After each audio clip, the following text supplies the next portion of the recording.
But Navodaya Vidyalaya में जाने के बाद वहां से हमें अपॉर्चुनिटी मिलती है क्लस्टर रीजनल नेशनल खेलने की, और गवर्नमेंट किक बॉक्सिंग को ओलंपिक में रिकॉग्नाइज नहीं कर रही है। डाउन फील हो ना, आपको आपकी कैपेसिटी पे भरोसा होना चाहिए। जैसे हम बॉक्सिंग कर रहे हैं, किक बॉक्सिंग कर रहे हैं, है ना, किक पड़ गई तो वो तो लगना ही है। खेलने के बाद वो एक मिथ बन गया है कि UPSC is very tough tough tough.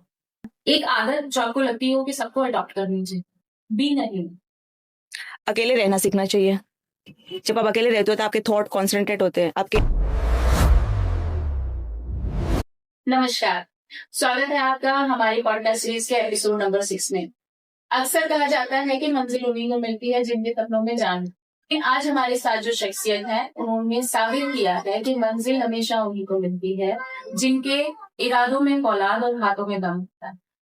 आज हमारे साथ है मनीषा वाला, एक ऐसी खिलाड़ी जिन्होंने बॉक्सिंग रिंग की रस्सियों के बीच अपनी ताकत दिखाई है और देश की सबसे कठिन परीक्षा यूपीएससी की चुनौतियों से मुकाबला करने के लिए तैयार। एक तरफ बॉक्सिंग में जाने का जुनून, दूसरी तरफ ऑफिसर बनने का सपना, कैसे तालमेल बिठाती हैं, आइए जानते हैं सीधे मनीषा जी से। Welcome Manisha ji. Thank you so much for inviting me, and it is a good opportunity for me to meeting you and as well as your team. Thank you. So nice environment and nice talk. Thank you so much. Manisha, आपका background क्या रहा है?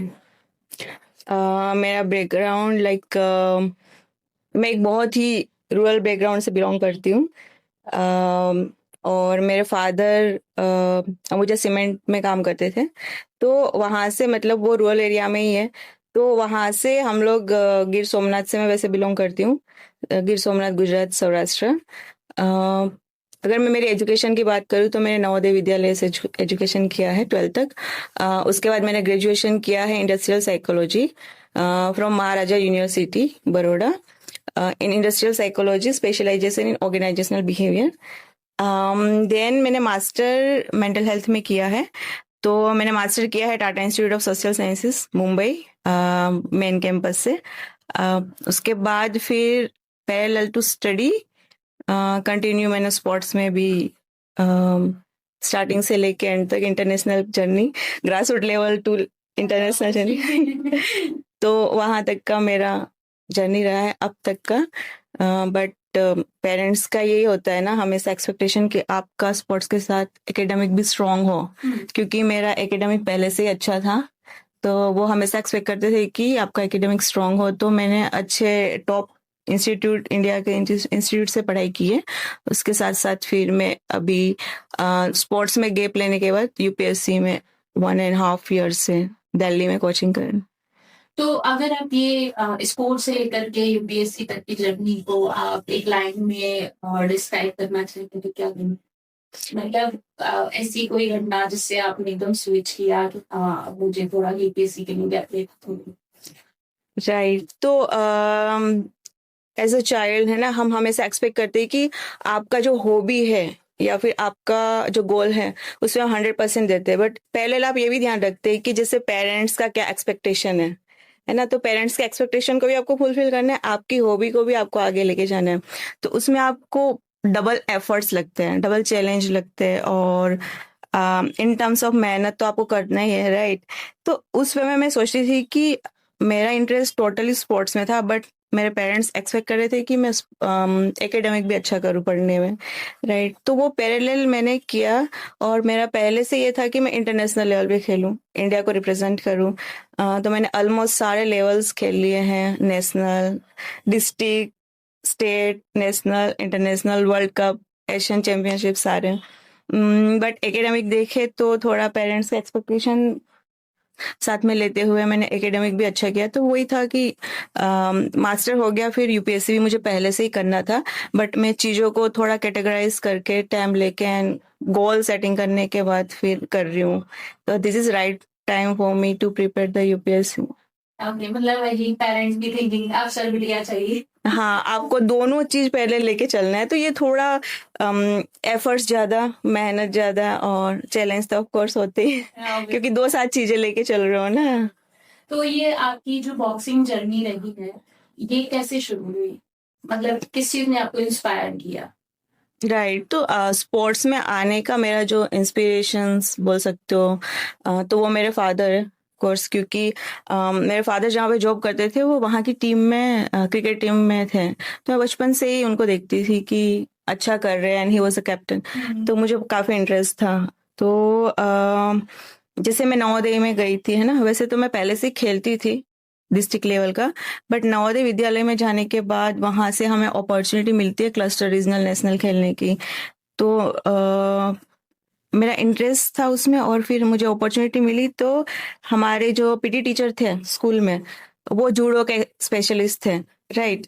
तो हम लोग सुबह 4 बजे उठ के उनसे जूडो सीखने जाते थे। हमारे स्कूल में से खाली 2 लड़कियां थी कि जल्दी जाके सर से सीखते थे, बाकी इतना लोग इंटरेस्ट नहीं लेते थे। तो वहां से मेरी जर्नी स्टार्ट हुई कि judo comes under the martial art. Martial art में तब से मुझे इंटरेस्ट हुआ, और जूडो के साथ साथ मैं और भी गेम्स खेलते थे, खो खो, कबड्डी, एथलेटिक्स। तो मेरा जो मेन इवेंट था स्कूल तक वो हाई जंप था, तो मैं ऑल ओवर इंडिया एथलेटिक्स में हाई जंप करती थी। तो फील्ड, ट्रैकिंग, जंपिंग, थ्रोइंग वो सारा स्कूल टाइम पे करती थी। बट द जर्नी मेरे जूडो से स्टार्ट हुई थी।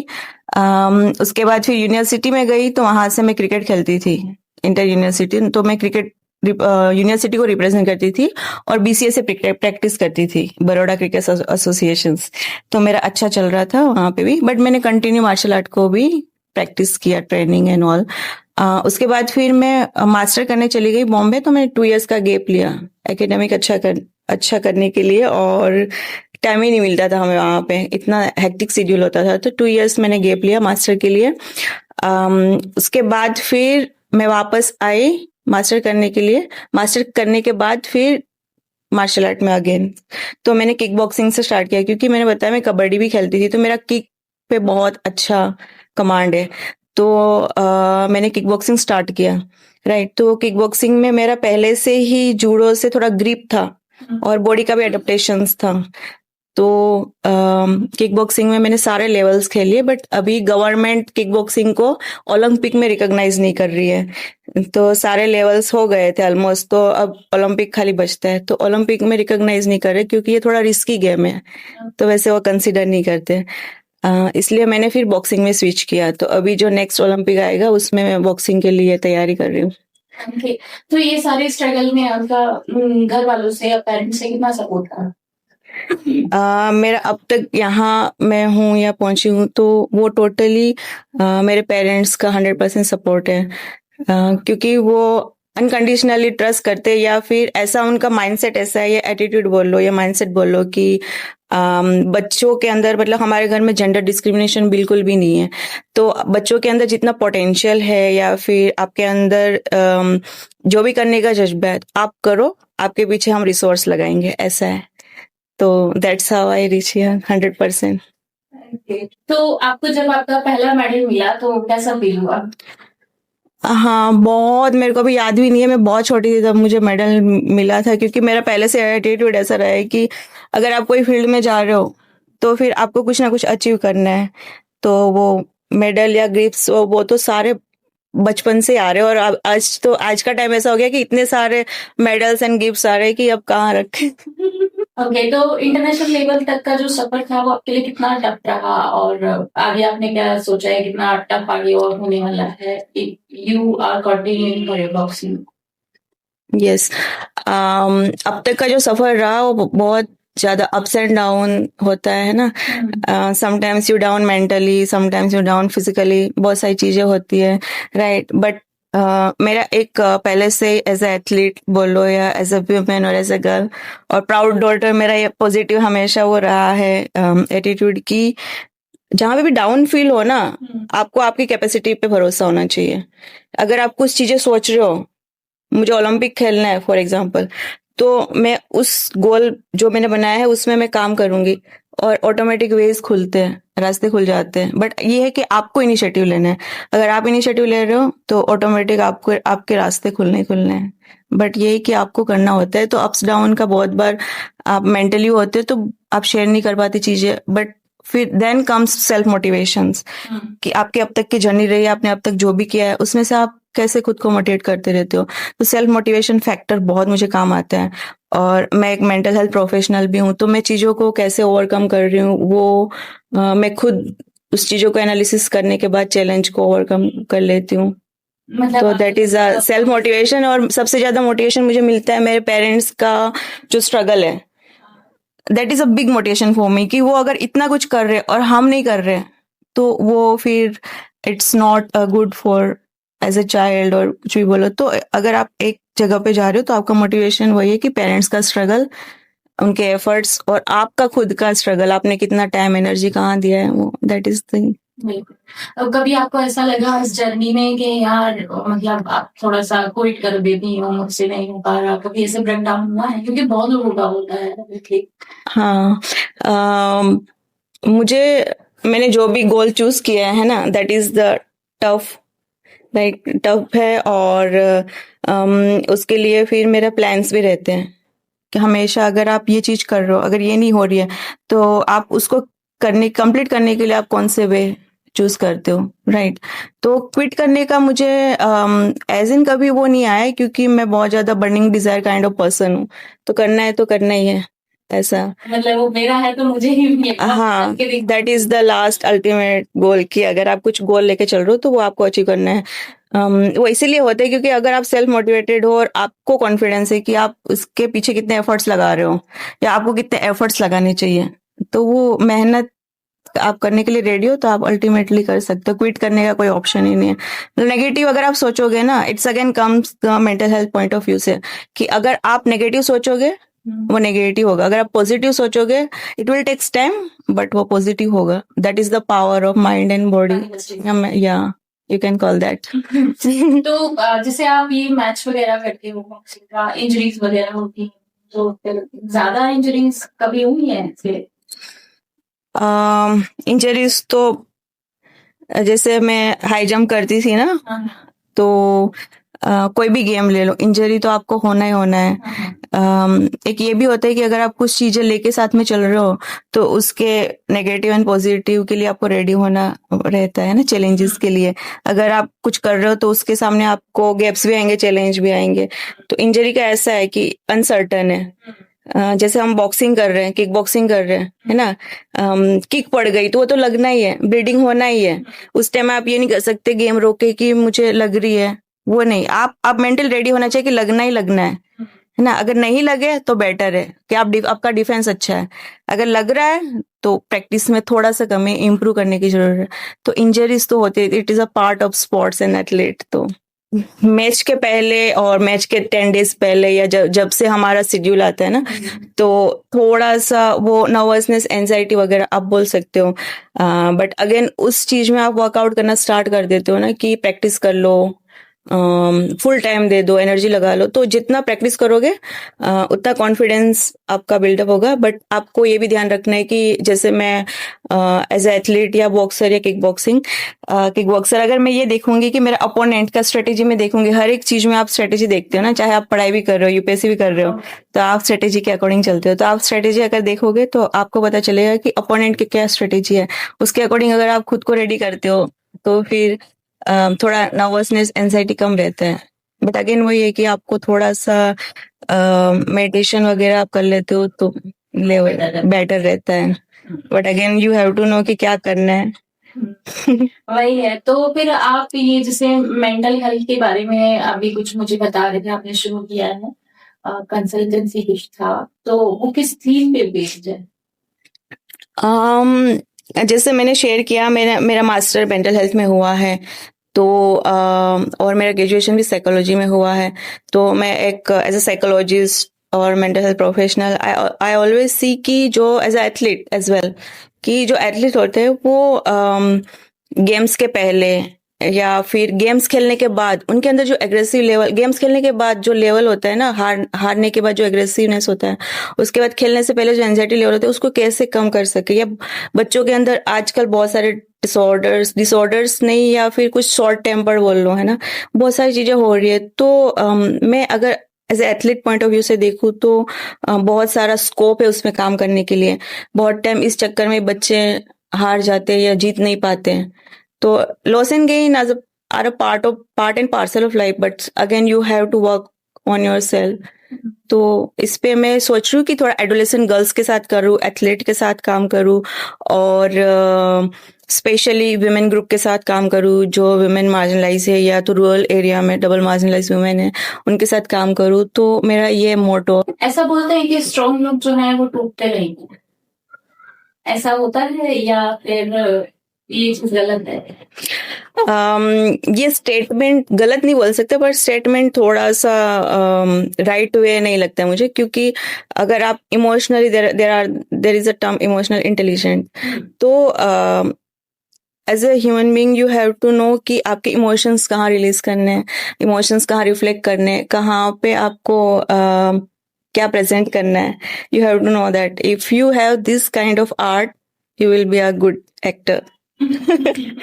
तो वैसे it's all about emotional intelligent. Okay. As you are preparing for UPSC, है ना? Yeah. तो और आप एथलीट्स भी हैं, तो कुछ ऐसी सिमिलैरिटी जो दोनों में होती है, मतलब स्ट्रगल तो ऑब्वियसली है ही है दोनों जगह। Yes yes. सिमिलैरिटी मुझे लगता है कि डेडिकेशन है, कंटिन्यूटी, डेडिकेशंस एंड डिसिप्लिन। तो एथलीट का भी ऐसा ही होता है कि आप हारो या जीतो you have to be mentally ready. अगर इस बार आप हार रहे हो तो आपको चीज को एनालिसिस करना है कहाँ पे गैप्स हैं। गैप्स आपको पता चल गया, you fulfil it and next time you will be win. तो सेम है यूपीएससी में भी सेम है कि थोड़ा सा भी इधर उधर हुआ तो उसके लिए फिर बहुत गैप आ जाता है। जैसे स्ट्रेटेजी हम बनाते हैं ना, एज ए एथलीट स्ट्रेटेजी बनाते हैं, वैसे यूपीएससी में भी है कि आप 2 साल दे रहे हो 1 साल दे रहे हो, आपके पास एकदम प्रॉपर शेड्यूल होना चाहिए, उसके अकॉर्डिंग आपको चलना चाहिए। आपका इन्वायरमेंट, मैं अगेन एंड अगेन इन्वायरमेंट का बोलूंगी क्योंकि इन्वायरमेंट आपके ऊपर बहुत ज्यादा पॉजिटिव एंड नेगेटिव इम्पैक्ट करता है।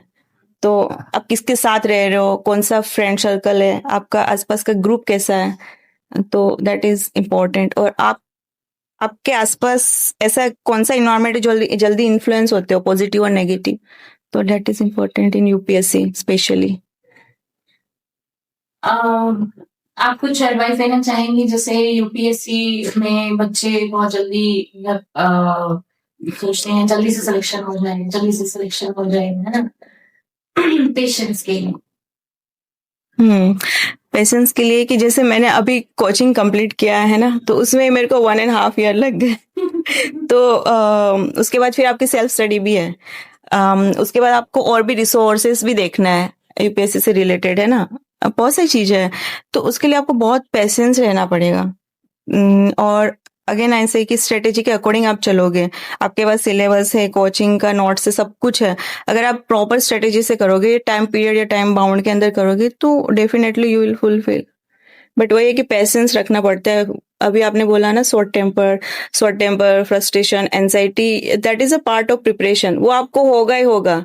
बहुत बार आप रोओगे भी। लास्ट जब मेरा कोचिंग चल रहा था मैं बहुत बार रोई हूँ। मैं कभी वैसे आम टफेस्ट पर्सन में रोती नहीं हूँ, बट पॉजिटिव एंजाइटी के कारण आपको रोना आता है। एवरी डे यूज टू कहे कि ये क्यों हो रहा है, क्योंकि सिलेबस इतना वास्ट है, बट आप रो रहे हो, मतलब आपके अंदर सीरियसनेस है, पॉजिटिव एंजाइटी है कि आपको ये चीजें करना है and you are very dedicate about your goal. जिसको नहीं करना है उसको कुछ नहीं है, वो इट्स ऑल अबाउट टाइम, है ना। आपको टाइम एंड आपकी एनर्जी कहाँ लग रही है, दैट इज वेरी इंपॉर्टेंट। कहाँ पे इन्वेस्ट कर रहे हो, कहाँ पे क्या कर रहे हो, but again work on goal. Okay Manisha, being a women, अगर मैं आपको स्टेजेस दूं 1 2 3 करके, आपको क्या लगता है कि महिलाएं जो है इंडिया में किस स्टेज पे आती हैं as compare to their power और देयर इंडिपेंडेंस? राइट। जैसे हम आर्टिकल्स पढ़ रहे हैं या डेटा देख रहे हैं, तो अभी वुमेन बहुत अच्छा कर रहे हैं। जैसे हम फोर्ब्स का भी देखते हैं, तो in terms of business all sectors, चाहे साइंस फील्ड हो, है ना, स्टेम हो, या फिर आप बिजनेस ले लो, एजुकेशन फील्ड ले लो, हर एक सेक्टर में सोशल वर्क है, तो सारे सेक्टर में women are doing amazing work और वो अच्छा अपना कंट्रीब्यूट भी कर रही है इंडिया के लिए। और जैसे हम यूपीएससी एस्पिरेंट है तो हम बोल सकते हैं जीडीपी में भी अच्छा कंट्रीब्यूट कर रही है। ये तो बढ़ाई। हाँ, और स्पोर्ट्स में तो ऑफ कोर्स कर ही रही है। शुरू करते हैं, ठीक है? प्रीलिम्स या mains, which one scares you more? Prelims. Prelims ऐसा क्यों? प्रीलिम्स में ना सिलेबस अनसर्टेन है, बहुत ज्यादा है, पता नहीं कहाँ से क्वेश्चंस क्या आ जाए। मेंस का थोड़ा स्पेसिफाई होता है, तो that's why prelims carry kind of. NCERT या स्टैंडर्ड बुक्स? बहुत, आपने दोनों पढ़ी हैं? थोड़ा थोड़ा। अच्छा, विच न्यूज़पेपर, द हिंदू और Indian express? Indian express. Optional subject आपका लव है या मजबूरी? I love all optional subject, but मेरे को एक ही चूज करना पड़ रहा है। मतलब और चूज कर सकते हैं? और भी ऑप्शनल होते हैं।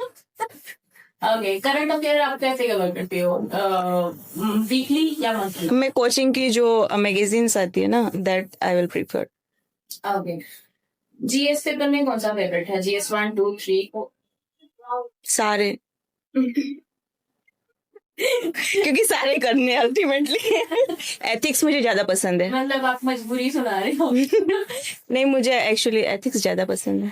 ओके, तो एथिक्स पेपर आपको इजी लगता है ट्रिक? मुझे अच्छा लगता है, उसमें जो फिलोसोफर्स मुझे अच्छे लगते हैं, तो फिलोसफिकल पार्ट। ओके, ऐसे लिखना ये आपकी स्ट्रेंथ है या वीकनेस? स्ट्रेंथ बोल सकते हैं वैसे। मतलब you can write? I can write. Okay, तो आप लोगों को क्या प्रेफर करना चाहेंगे, कोचिंग या self study?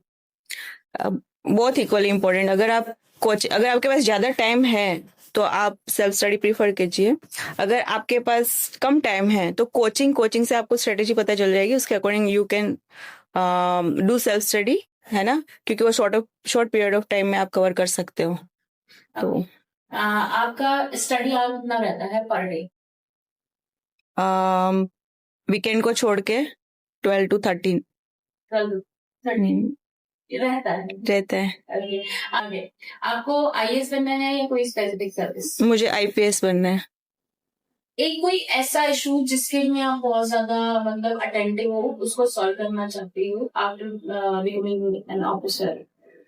Okay, mostly I would focus on adolescent girls' problem, especially on nutrition, menstrual, and self-defense. I would love to work on that.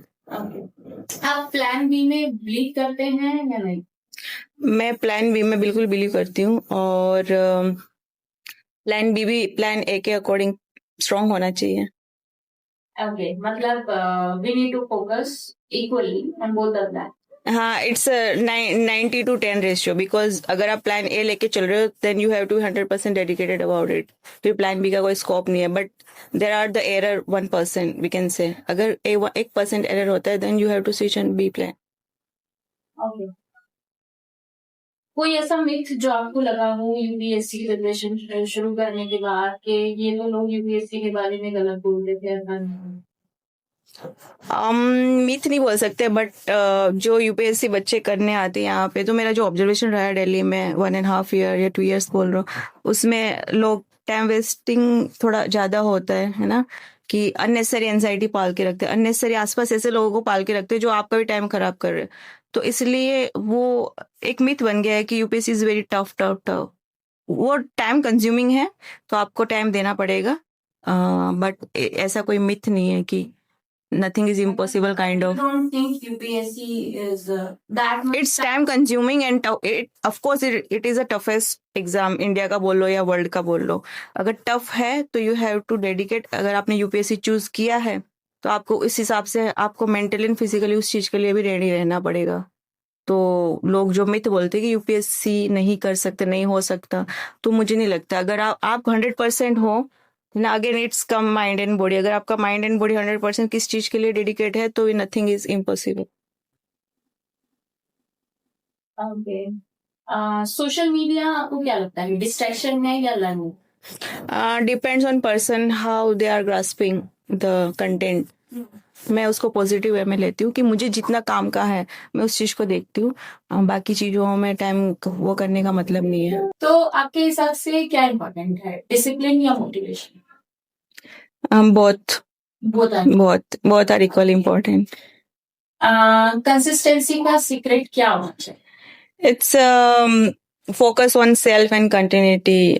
It's all about the self dedications. Strong self dedication होना चाहिए। मतलब वही internal motivation. हाँ, strong internally you have to be very strong. तो ऐसा क्या हुआ कि you have decided to do your masters in mental health, right. है ना?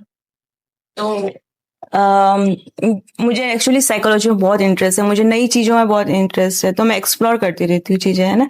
और बायोलॉजी में भी मुझे इंटरेस्ट है, तो मुझे पहले से ऐसा था माइंड एंड बॉडी का। मैंने सिगमंड फ्रॉइड की बुक्स काफ़ी पढ़ी है, तो मुझे वैसे इंटरेस्ट था कि डिसऑर्डर्स क्या होते हैं, साइकोलॉजी क्या होती है। तो बाकी सब्जेक्ट्स तो सब पढ़ते ही है ना, बट थोड़ा सा डिफरेंट। तो इसीलिए मैंने ये सोचा कि अगर आप एज ए ह्यूमन, आपको अगर सोसाइटी में लोगों के साथ आप मिलजुल रहे हो, उनको उनको पढ़ना है, सीखना है, समझना है चीजें, तो साइकोलॉजी इज द बेस्ट। और वो आपकी खुद की पर्सनैलिटी भी आप अच्छे से कर सकते हो, इनहांस कर सकते हो, अनशेपन कर सकते हो। ओके, तो आप स्टूडेंट्स के लिए कुछ कहना चाहेंगे for the UPSC for the future who are preparing for either UPSC or any sports field? Yes. अगर आप यूपीएससी कर रहे हो या फिर आप कोई भी सेक्टर में जा रहे हो, तो आपको वो चीजें कंप्लीट करनी चाहिए। जैसे कोचिंग आप कर रहे हो यूपीएससी का, राइट, तो वो कोचिंग आप कंप्लीट करो। आप दिल्ली नहीं आ सकते, आप ऑनलाइन करो, बहुत सारे मीडियम्स हैं। ऑनलाइन नहीं कर सकते तो आप फ्रेंड्स के नोट्स भी पढ़ लो, वो भी बहुत काफी होते हैं, क्योंकि बहुत सारे लोगों की ऐसी कंडीशन नहीं होती जो हर कोई दिल्ली आके पढ़ सके, राइट। अगर आप दूसरे फील्ड में कर रहे हो तो उस चीज को डेडिकेट रखो, बीच में से छोड़ने का कोई मतलब नहीं है। बीच में से आप छोड़ रहे हो मतलब आपका time and energy total waste हो रहा है, and time is very important. तो आप जो भी चीजें हाथ में ले रहे हो आप उसको कंप्लीट कीजिए, एंड गोल बनाए, प्लानिंग्स बनाए। प्लानिंग्स के अकॉर्डिंग अगर आप करते हो तो फिर वो डेफिनेटली फुलफिल होते हैं। एंड आपके आसपास इतना स्ट्रांग ऑरा बनाए कि आपको कोई कुछ भी डिमोटिवेट करे, या कोई भी ऐसा इन्वायरमेंट आपके आसपास क्रिएट हो तो आप उस चीज को कोप अप कर पाए। तो you have to be very strong mentally and physically, and explore करना चाहिए चीजों को, और गोल को कंप्लीट करना चाहिए। ओके भाई, ये तो मेरी दुनिया है हाँ, और इसी के सहारे मेरी नींद है सब। इन यूपीएससी मुझे पॉलिटी अच्छा लगता है। पॉलिटी हो गया, हिस्ट्री हो गया, और इकोलॉजी, ये। हाँ, मॉक टेस्ट आपको क्या लगते हैं, वेपन है यूपीएससी की? मॉक टेस्ट करना ही चाहिए, उससे आपका माइंड और शार्प हो जाता है, आपने जो पढ़ा है वो रिफ्लेक्ट हो रहा है, तो उससे भी आपको बहुत सारी चीजें पता चलती है कि कहाँ आपको और भी पढ़ने की जरूरत है, कितना और ग्राफ्स करने की जरूरत है, या कितना और टाइम देने की जरूरत है। तो that is equally important. Revision कितनी बार करना चाहिए? At least 3 times before you appear the prelims. Success का शॉर्टकट क्या है? No shortcut. There is a hard work and smart work. एक आदत जो आपको लगती हो कि सबको अडॉप्ट करनी चाहिए, बी नहीं? अकेले रहना सीखना चाहिए। जब आप अकेले रहते हो तो आपके थॉट कॉन्सेंट्रेट होते हैं, आपकी एनर्जी और आपका टाइम है वो आप खुद पे इन्वेस्ट करते हो, तो आपको बहुत सारी चीजें खुद के बारे में पता चलती है। तो गाइस, बहुत अच्छा लगा आपसे बात करके। तो गाइस, ये थी मनीषा जी की जर्नी, और हम फिर मिलेंगे अगले पॉडकास्ट में। Till then, tata, bye bye, take care. Thank you so much.